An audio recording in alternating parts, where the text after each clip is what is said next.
Bon, gros débat la famille aujourd'hui, j'aurai sûrement besoin de votre aide parce que j'ai sûrement besoin d'y voir encore davantage clair, parce que c'est un gros paradoxe dont on va parler aujourd'hui. Mais pour moi, être authentique, c'est accepter qu'on ne va pas bien à des moments. Il faut arrêter la positivité toxique.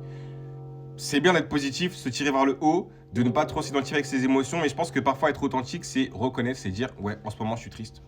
Ouais, en ce moment je me sens fatigué, je me sens impuissant, ou je suis en colère, j'ai la rage. Et c'est être authentique que d'être honnête sur ce qu'on ressent, on est d'accord? Maintenant, la rage, la tristesse, la colère, c'est des émotions à basse vibration. Mais paradoxalement, l'authenticité, être authentique, c'est une des vibrations les plus hautes.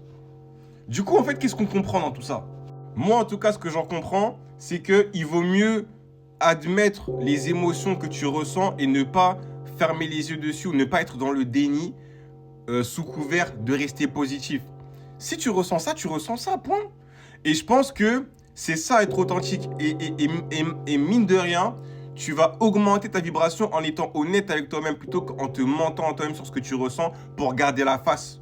Et je pense justement qu'en étant authentique et en reconnaissant ce que tu ressens, tu vas plus facilement laisser aller, laisser ces émotions te traverser et revenir à un vrai état de positivité qui lui reste authentique aussi.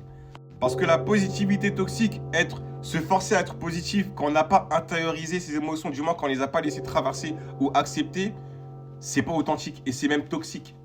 Dites-moi ce que vous en pensez en tout cas dans les commentaires, la famille.